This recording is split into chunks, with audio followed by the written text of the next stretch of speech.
प्रधानमंत्री नरेंद्र मोदी इस समय भुवनेश्वर पहुंच चुके हैं और भुवनेश्वर में उनके पहले कार्यक्रम में जनसभा को संबोधित करना है। जनसभा के बीच प्रधानमंत्री नरेंद्र मोदी इस समय मंच पर मौजूद हैं।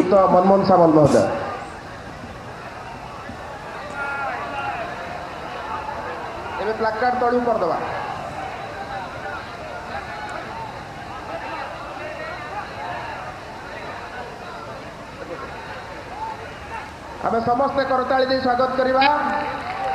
बर्तमान यशस्वी मुख्यमंत्री श्रीयुक्त मोहन चरण माझी महोदय जगन्नाथंकर मुवमेंट दे मान्य श्रीयुक्त प्रधानमंत्री नरेंद्र मोदी जी को स्वागत करेंगे। समस्ते करताली दे स्वागत करवा। एवं मंचासीन नेतृमंडली मान को अनुरोध करी समस्ते मान्य मोदी जी को पुष्पमाल्य रे समस्ते स्वागत करेंगे। आम समस्ते करताली देकर स्वागत करवा। नरेंद्र मोदी स्वागतम, नरेंद्र मोदी स्वागतम, नरेंद्र मोदी स्वागतम, जगन्नाथ पार्टी स्वागत करे। नरेंद्र मोदी स्वागतम, नरेंद्र मोदी स्वागतम। भारत माता की, भारत माता की, भारत माता की।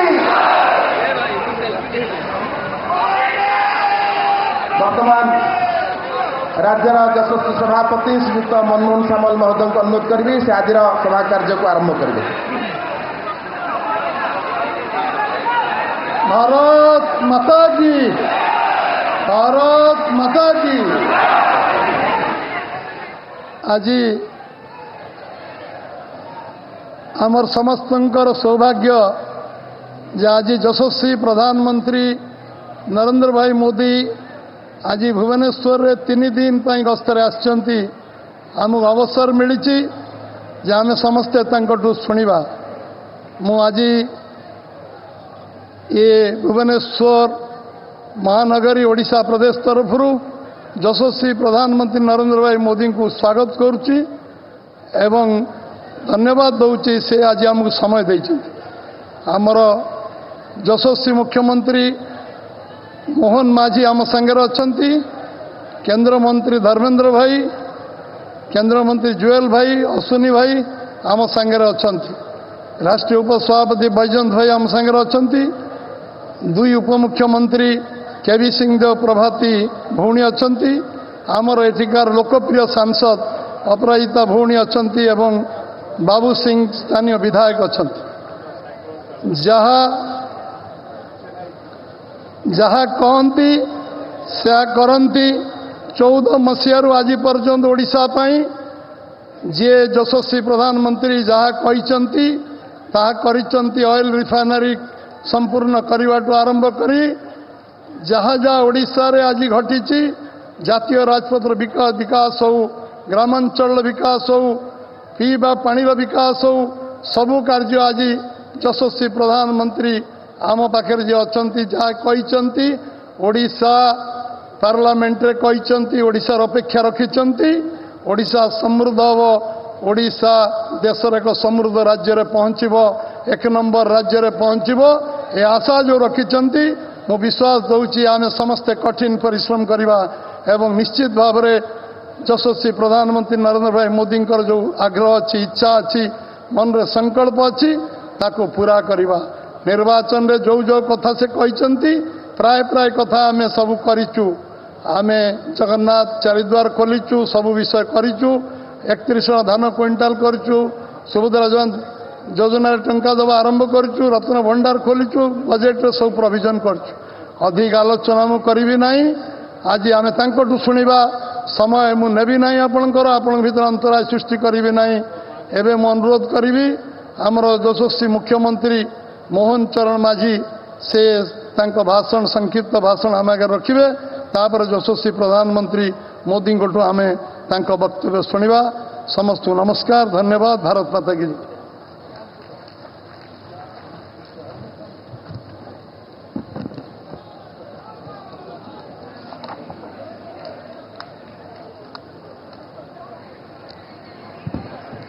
जय जगन्नाथ। मान्यवर देशर यशस्वी प्रधानमंत्री श्री नरेंद्र मोदी जी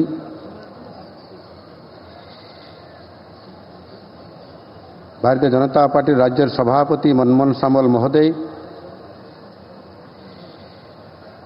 केंद्र शिक्षा मंत्री धर्मेंद्र प्रधान महोदय, जनजाति व्यापार मंत्री श्री जुएल ओराम महोदय, केंद्र रेल मंत्री श्री अश्विनी वैष्णव महोदय, राष्ट्रीय उपसभापति बैजयंत पंडा महोदय, उप मुख्यमंत्री कनकवर्धन सिंहदेव महोदय, उप मुख्यमंत्री प्रभाती परिडा महोदया, भुवनेश्वर सांसद श्रीमती अपराजिता षडंगी महोदया, राष्ट्रीय उपाध्यक्ष बैजयंत पंडा महाशय, एकाम्र भुवनेश्वर विधायक श्री बाबू सिंह महोदय, प्रधानमंत्री जी, प्रभु जगन्नाथ जी की धरती में आपका स्वागत है। मैं ओडिशा के 4.5 करोड़ लोगों की तरफ से आपको इस पावन भूमि पे आपका हृदय से स्वागत करता हूं। पूरा ओडिशा के लोग जानते हैं कि आपकी दिल में हम सब के लिए कितना प्यार है। ओडिशा के एक साधारण आदिवासी परिवार की बेटी को देश की महामुहिम बनाया है। ओडिशा में हमारा शपथ ग्रहण के दिन आप यहां आकर हमें आशीर्वाद दिए थे। फिर सुभद्रा योजना का शुभारंभ करने के लिए आप अपने जन्मदिन पर भी आकर हमारा माताओं और बहनों को आशीर्वाद दिए थे। और आज ये तीसरी बार आप हमारा साथ है। पूरा राज्य आपका ये प्यार के लिए आभारी रहेगा। बंधुगण, आज ओडिशा पर एक ऐतिहासिक दिन। आम पाखरे यशस्वी प्रधानमंत्री नरेंद्र मोदी जी आसी पहुंची। नुआ सरकार गठन दिन ठारू माननीय प्रधानमंत्री यह होची तृतीय थर पर ओडिशा गस्त। यशस्वी प्रधानमंत्री नरेंद्र मोदी जी नेतृत्व में देश आज सुदृढ़ होईछि। विश्वर शक्तिशाली देश मानक मध्यरे भारत आज परिगणित होउछि। बाह्य सुरक्षा हो बा आभ्यंतरण सुरक्षा हो, देश आज पूर्व अपेक्षा खूब सुरक्षित। देशर शत्रु मानक मध्यरे आज भय सृष्टि होईछि। बंधुगण, भुवनेश्वर प्रथम थर पर डीजीपी और आईजीपी सम्मेलन अनुष्ठित होउछि। ओडिशा को यही कार्यक्रम आयोजन करने प्रथम थर पर सुजोग मिली। आथिपाई मु माननीय प्रधानमंत्री प्रति कृतज्ञता प्रकाश करुछि। प्रधानमंत्री मार्गदर्शन रे आम देशर पुलिस बाहिनी आहरी दक्षतार सहित काम करिवो। देशर लोकों को सुरक्षा देवार आहरी अधिक सफल हेबो, एथिरे संदेह नहीं। प्रधानमंत्री जी आशीर्वाद रे आम सरकार दक्षतार सह ओडिशावासी सेवा करि चली। आम सरकार आसीबा मात्रे 5 मास समय होइछि, किंतु यही 5 मास अत्यंत घटनाबहुल अछि। माननीय प्रधानमंत्री जी गुरुमंत्र सबका साथ सबका विकास, सबका विश्वास एवं सबका प्रयास को पाथई करी ओडिशा विकास पथरे आगे चली।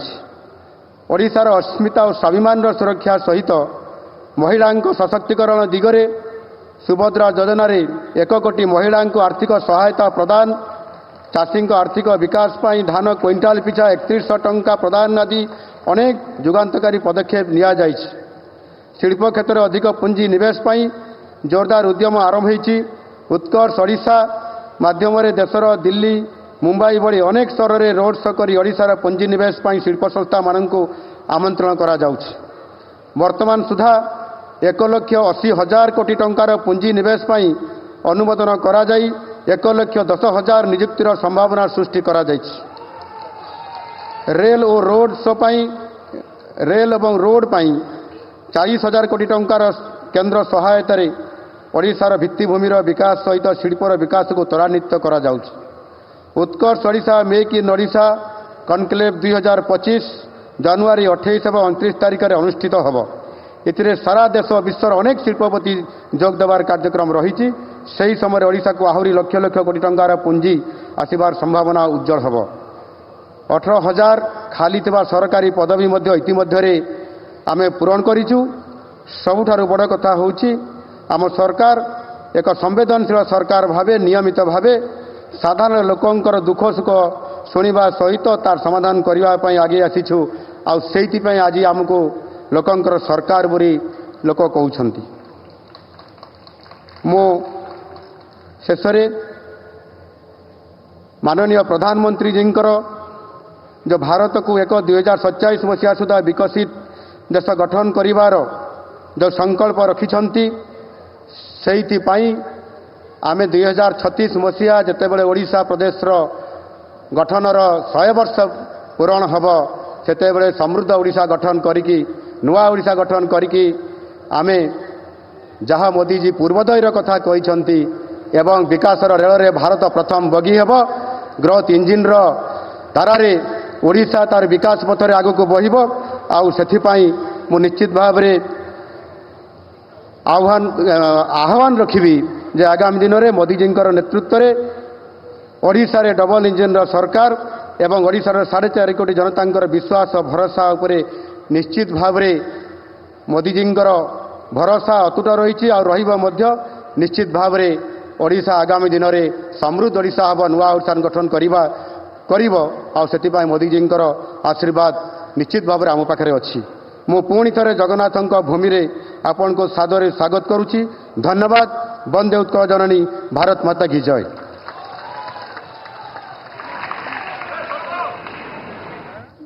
आम समस्ते जो अपेक्षा करथिले यशस्वी प्रधानमंत्री नरेंद्र भाई मोदी को शुणा बर्तमान मु अनुरोध करुच्ची से तांको वक्तव्य आम आगे उपस्थापन करेंगे।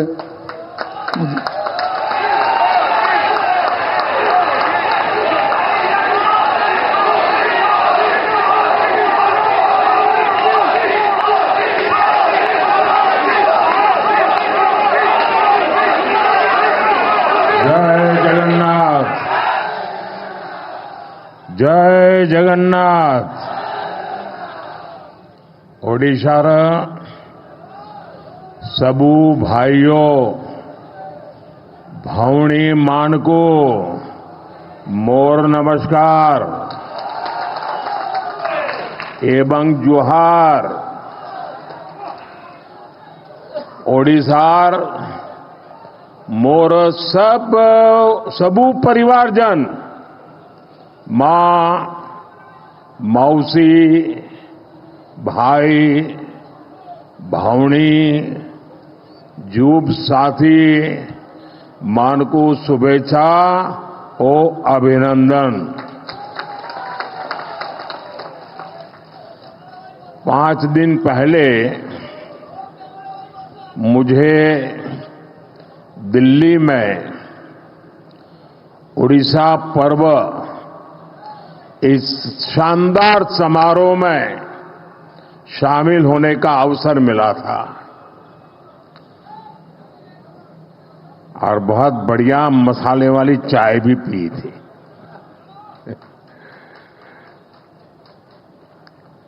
और मैंने धर्मेंद्र को जरा डांटा था। मैंने कहा यार इतना बढ़िया कार्यक्रम किया, मेरे पास जरा ज्यादा समय होता तो मैं और ज्यादा अंदर घूम लेता। शानदार कार्यक्रम था जी। ओडिशा पर्व में उड़िया विरासत और गौरव के वो भव्य दर्शन, उड़ीसा के लोगों का स्नेह और अपनापन, वो मेरे लिए बहुत ही यादगार पल है। आज मुझे बाबा लिंगराज की पावन धरती पर आने का सौभाग्य मिला है। मैं इस एकाम्र क्षेत्र को प्रणाम करता हूं। मैं महाप्रभु जगन्नाथ के चरणों में प्रणाम करता हूं। साथियों, यहां एयरपोर्ट पर ही इतनी संख्या में आपका आना, उड़ीसा के लोगों का आना, और मुझे तो इसका एंड दिखता ही नहीं है, लोग ही दिखते हैं।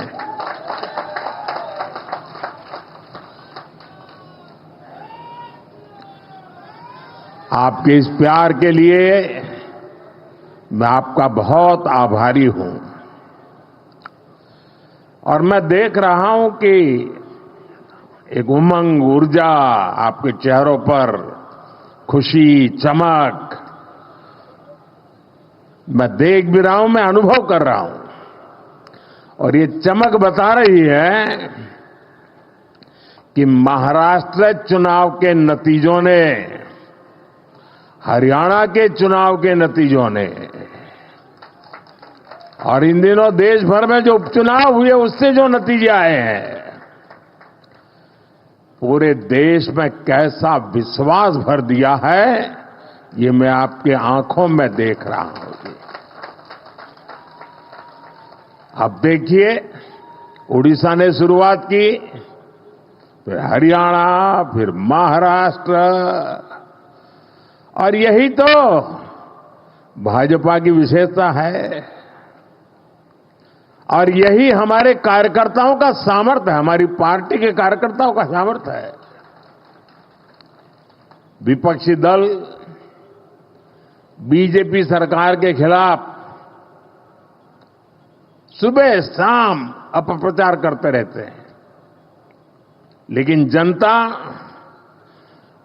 बीजेपी सरकार के कामों को देखकर उन्हें आशीर्वाद देने खुद मैदान में दौड़ पड़ती है।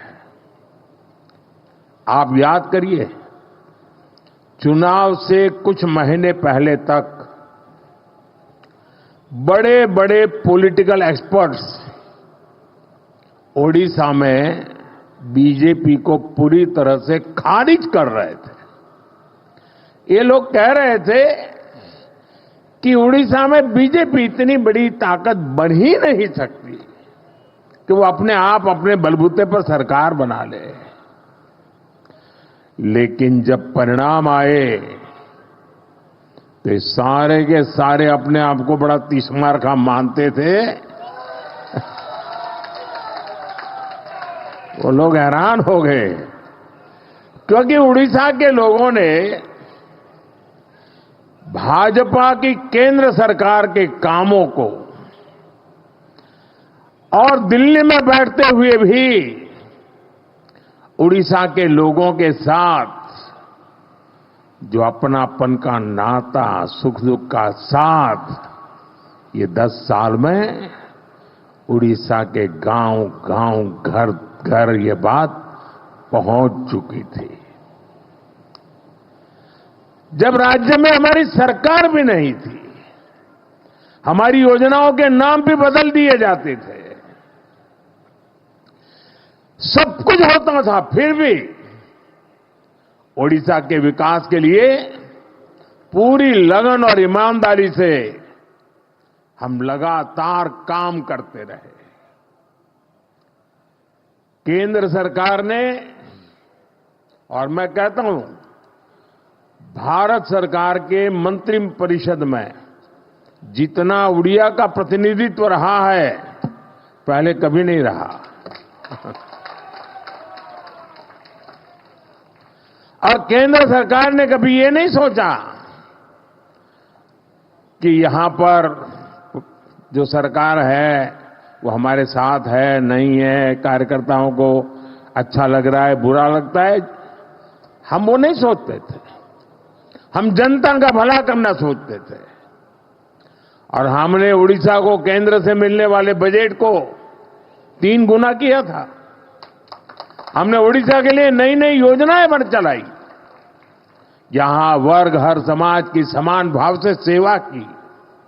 और इसलिए उड़ीसा की जनता बीजेपी की नीतियों को और कार्यशैली को भली भांति जान पाई, उनका एक विश्वास पैदा हुआ और दिल खोलकर हमें आशीर्वाद दिया। मैं तो इंटीरियर में जाता था, कभी मैं संकोच करता था कि अरे मेरी हिंदी भाषा में मैं बात कैसे पहुंचाऊंगा, लेकिन मैं देख रहा था कि भाषा भी कभी रुकावट नहीं बनी, भाव इतने मजबूत थे जो भाषा से भी ऊपर सवार हो जाते थे। साथियों, मुझे पहले सीएम के रूप में गुजरात की सेवा करने का मौका मिला, फिर पीएम के रूप में देश की जनता का सेवा करने का मौका मिला, और आप सबने, देशवासियों ने तीसरी बार एक सरकार बनाई। मैं दुनिया में जहां भी जाता हूं, सारा दुनिया के लोगों को लगता है भाई क्या बात है, हिंदुस्तान के लोग 140 करोड़ का देश, इतना बड़ा देश, और लगातार एक सरकार को बार बार चुनता जा रहा है। हम 14 में आए, 19 में आए, उससे दुनिया में जितना प्रभाव था 24 में उससे अनेक गुना ज्यादा हो गया है। और साथियों, जब मैं सीएम पीएम के रूप में काम करता रहा, मैंने राजनीति के अलग अलग रंग देखे हैं, मैंने उसके तरीके भी देखे हैं, और मैं मानता हूं कि राजनीति में नीतिगत विरोध ये बहुत स्वाभाविक है, ये लोकतंत्र का स्वभाव है। किसी भी निर्णय को लेकर अलग अलग मत हो सकते हैं। राजनीतिक दल अपने हर तरह के विचार जनता के बीच ले जाते हैं, और पूरा अवसर होता है जनता को प्रशिक्षित करने का। हर राजनीतिक दल को राजनीतिक विचार को हक होता है, और ये अधिकार का भरपूर उपयोग कर भी सकते हैं। राजनीतिक दल अपनी बात जनता के बीच पहुंचाने के लिए, जनता को जागरूक करने के लिए आंदोलन भी करते रहते हैं। लोकतंत्र की, संविधान की मर्यादाओं में रह करके अपने विचार को प्रकट भी करते हैं। और आंदोलन पहले भी होते थे, आंदोलन आज भी होते हैं, लेकिन पिछले कुछ समय से एक बहुत बड़ा बदलाव आप सभी महसूस कर रहे होंगे। भारत की संविधान की भावनाओं के उसे कुचल दिया जाता है। लोकतंत्र की सारी मान मर्यादाओं को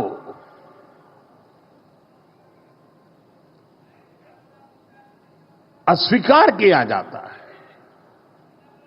जो लोग सत्ता को अपना जन्मसिद्ध अधिकार समझते हैं, उनके पास केंद्र की सत्ता पिछले एक दशक से वो खो चुके हैं। और पहले दिन से देश की जनता किसी और को आशीर्वाद दे, इसका गुस्सा जनता के ऊपर भी है। इस स्थिति ने उनके अंदर इतना गुस्सा भर दिया है कि वो देश के खिलाफ साजिश करने में जुटे हैं। ये लोग अपना गुस्सा जनता पर ही निकालने लगे हैं। देश को गलत दिशा में ले जाने के लिए उन्होंने लोगों को गुमराह करना शुरू कर दिया है। उनकी झूठ और अफवाह की दुकान पिछले 10 साल से चल रही है। अब उन्होंने इस अभियान को और तेज कर दिया है। ऐसे में जागृत नागरिकों को, भाजपा के कार्यकर्ताओं के लिए, जो देश को प्यार करते हैं उनके लिए, जो संविधान का सम्मान करते हैं उनके लिए, जो लोकतंत्र को जीते हैं उनके लिए, ऐसे लोगों की हरकतें, उनके इरादे, उनके कारनामे बहुत बड़ी चुनौती बनते जा रहे हैं। और इसलिए मैं सभी देशवासियों से कहना चाहूंगा, लोकतंत्र के प्रति समर्पित हर कार्यकर्ता को कहना चाहूंगा, हमें हर पल सतर्क रहना है और लोगों को जागरूक करते रहना है। हमें हर झूठ को बेनकाब करना है। सत्ता के ये भूखे लोग जनता से सिर्फ झूठ बोलते आए हैं। जब इनका एक झूठ लोगों पर काम नहीं करता तो उससे बड़ा दूसरा झूठ गढ़ते हैं। ये अपने कार्यकर्ताओं को भी झूठा दिलासा देने के लिए यही कर रहे हैं।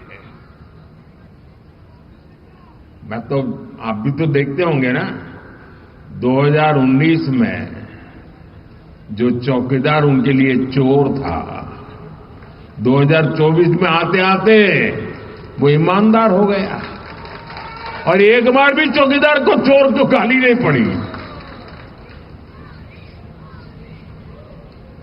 इनका मकसद सिर्फ यही है कि किसी तरह देश की जनता को गुमराह करके सत्ता पर उनका कब्जा हो, ताकि देश आजाद हुआ तब से आज तक जो लूट चलाने वाला गिरोह है, अलग अलग नकाब पहन करके निकला हुआ एक गिरोह है, उसको देश की जनता को लूटने का एक मौका मिल जाए। साथियों, आज केंद्र की भाजपा सरकार उड़ीसा के गौरव को, उड़ीसा को बड़ी प्राथमिकता दे रही है।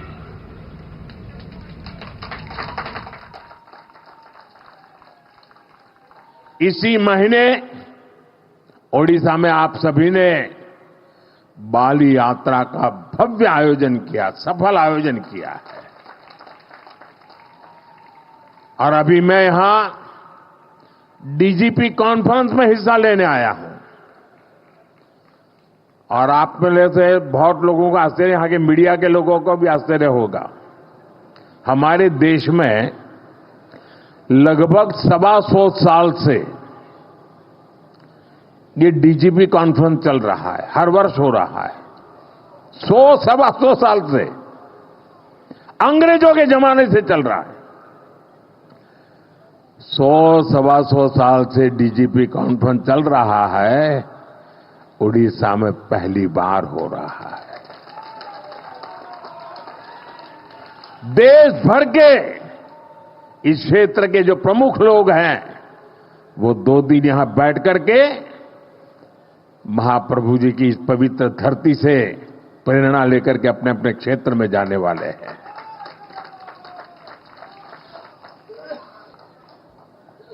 अभी तो डीजीपी कॉन्फ्रेंस है, अभी 4 दिन के बाद 4 दिसंबर को यहां पर नौसेना दिवस का अवसर इस बार पुरी में ऑफ डेमो 2024 का आयोजन हो रहा है। ये भी अपना अपना बहुत बड़ा अवसर होता है। वो भी पुरी के ब्लू फ्लैग बीच पर नौसेना का अपने सामर्थ्य का प्रदर्शन करेगी। इसका मतलब कि पूरा उड़ीसा वैश्विक नजरों की केंद्र में आने वाला है। और फिर 1 महीने के भीतर भीतर 2025 में जनवरी महीने में ही 8 से 10 जनवरी भुवनेश्वर में प्रवासी भारतीय दिवस का बहुत बड़ा आयोजन है। विश्व भर के लोग आने वाले हैं। दुनिया भर के लोगों का आपको स्वागत करने का अवसर मिलने वाला है। और यहां लोग जो भावनाएं लेकर के जाएंगे, पहले G20 में अलग प्रकार के लोग आए थे, ये हमारे देश के ही लोग हैं जो कई वर्षों से विदेशों में रहते हैं, वो सब आ रहे हैं। और ये लोग जब वापस जाएंगे ना, तो उड़ीसा की इतनी कथाएं दुनिया भर तक पहुंच जाएगी, उड़ीसा का भरपूर प्रचार प्रसार होगा और यहां पर्यटन के अवसर बढ़ेंगे। हम उड़ीसा को देश ही नहीं, दुनिया के नक्शे पर प्राथमिकता दिलाना चाहते हैं। इस तरह के आयोजन ओडिशा को मिल रही प्राथमिकता का प्रमाण है। आप अभी से प्रवासी भारतीय दिवस की तैयारियां भी जरूर करें और G20 से भी शानदार होना चाहिए। एक ऐसा अवसर है जिसमें हर कार्यकर्ता अपने सामर्थ्य का प्रदर्शन कर सकता है। हमारा ओडिशा स्वच्छ हो, सुंदर हो, हमारे पास एक आध महीना है, शानदार कर सकते हैं, सफाई का बड़ा अभियान चला सकते हैं। यहां की संस्कृति से लोग परिचित हो, इसके जन भागीदारी से करना है। उड़ीसा के हर नागरिक को लगना चाहिए दुनिया के मेहमान मेरे घर आ रहे हैं, ये भाव आना चाहिए। हम और आप मिलकर के उड़ीसा के गौरव को बढ़ाएंगे। साथियों, उड़ीसा में डबल इंजन की सरकार बनने के बाद यहां हर सेक्टर में विकास ने नई गति पकड़ ली है। उड़ीसा में एक साथ हजारों करोड़ की इंफ्रास्ट्रक्चर परियोजनाओं पर काम शुरू हुआ है। सरकार की कल्याणकारी योजनाओं का फायदा हर वर्ग को मिलना शुरू हुआ है। खेल हो, शिक्षा हो, पर्यटन हो, हर क्षेत्र में उड़ीसा ने जो रफ्तार पकड़ी है वो अभूतपूर्व है। उड़ीसा के शहरों में आधुनिक सुविधाएं, नई नई सुविधाएं जोड़ी जा रही हैं और राज्य की भाजपा सरकार यहां स्टार्टअप इकोसिस्टम डेवलप करने पर फोकस कर रही है। नौजवानों का उज्जवल भविष्य का शिलान्यास हो रहा है। राज्य की धरोहर को समृद्ध बनाने का अभियान भी तेज गति से चलाया जा रहा है। मिशन पूर्वोदय से भी उड़ीसा का विकास की नई रफ्तार पकड़ रहा है। जब इंफ्रास्ट्रक्चर बेहतर होगा तभी यहां की खनिज संपदा, यहां के समुद्री तट औद्योगिक अवसरों में बदलेंगे। साथियों, नए उद्योग प्रदेश में आए, इसके लिए सरकार द्वारा सही नीतियां और सही नीयत की भी जरूरत होती है। और जो आज देश और दुनिया के लोग अनुभव कर रहे हैं, भाजपा की सरकार बनने के कारण। और ये काम उत्कर्ष उत्कल अभियान के जरिए हो रहा है। उड़ीसा को नए निवेश के लिए तैयार किया जा रहा है। यहां नए उद्योग लगेंगे, नए अवसर बनेंगे, युवाओं को रोजगार मिलेगा। युवा बड़े बड़े अवसरों के लिए तैयार हो, उनके सामर्थ्य का सही इस्तेमाल हो, इसके लिए शिक्षा व्यवस्था में भी बड़े परिवर्तन की जरूरत है। इसलिए भाजपा की सरकार आते ही हमने राज्य में राष्ट्रीय शिक्षा नीति को पूरी तरह लागू किया। उड़ीसा में स्कूलों के लिए पीएमश्री योजना और हायर एजुकेशन के लिए पीएम उषा योजना को भी लागू किया। भाइयों बहनों, एक और हम भविष्य निर्माण की दिशा में आगे बढ़ रहे हैं। दूसरी ओर उड़ीसा को जन कल्याणकारी योजनाओं का भी लाभ मिल रहा है। उड़ीसा के लाखों गरीब परिवारों को पक्का मकान देने का अभियान तेजी से आगे बढ़ रहा है। हर घर तक पानी पहुंचाने के लिए हमारी सरकार मिशन मोड में काम कर रही है। गरीबी के खिलाफ लड़ाई, गरीब के जीवन स्तर को बेहतर बनाने के प्रयास और पूरी ताकत से तेज किए गए। साथ ही उड़ीसा के लोग हमारी सरकार आने के बाद एक और बड़ा अंतर देख पा रहे हैं। हमारे मुख्यमंत्री मोहन चरण मांझी जी आज उड़ीसा के अलग अलग हिस्सों का दौरा कर रहे हैं। उड़ीसा को पहली बार गांवों में पता चलता है कि मुख्यमंत्री गांव में भी कभी आते हैं। जनता से जुड़ना और जनता के बीच जाकर उनकी समस्याओं को समझना, यही भाजपा की परंपरा है, भाजपा की संस्कृति। साथियों, बीजेपी की सरकारें इतनी सफल इसलिए होती है क्योंकि हमने इस देश की आधा आबादी महिलाएं, उनके विकास पर भी उतना ही तवज्जो दिया है, उतना ही महत्व दिया है। ओडिशा में भी हमारी सरकार बनते ही माताओं बहनों के लिए कई बड़े कदम उठाए गए हैं। माता सुभद्रा का आशीर्वाद लेकर हमने सुभद्रा योजना शुरू की। ये योजना महिला सशक्तिकरण की पहचान बनेगी। जब हमारी माताएं बहनें आर्थिक रूप से सशक्त होगी तो राज्य की अर्थव्यवस्था में उनका योगदान बढ़ेगा। मुझे खुशी है कि बीजेपी के प्रयासों से ओडिशा की आदिवासी बेटी द्रौपदी मुर्मू जी आज देश की राष्ट्रपति है। इससे पूरे देश के आदिवासी समाज का गौरव बढ़ा है। मुर्मू जी के देश के सर्वोच्च पद पर आसीन होने से हर वर्ग की बेटियों में आत्मविश्वास बढ़ा है। एक आदिवासी बेटी की यात्रा आने वाली कई पीढ़ियों तक प्रेरित करेगी। साथ ही ओडिशा में जनजातीय कल्याण के लिए कई महत्वपूर्ण कदम उठाए गए। ओडिशा के 13 आदिवासी समुदायों को पीएम जनमन योजना का लाभ मिल रहा है। आदिवासी बच्चों की पढ़ाई बीच में न छूटे, इसके लिए उनके घर के पास ही स्कूल की सुविधा देने का प्रयास किया जा रहा है।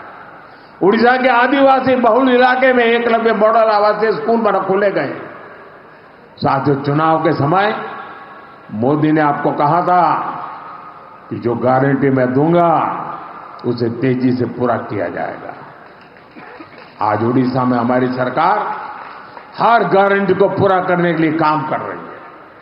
अब ओडिशा में धान की खरीदारी 3,100 रुपये प्रति क्विंटल में की जा रही है। इसके लिए राज्य सरकार के बजट में 5,000 करोड़ रुपए की व्यवस्था की है। पिछले हफ्ते राज्य सरकार ने बरगढ़ जिले से बढ़ी हुई दर से धान खरीदना शुरू कर दिया है।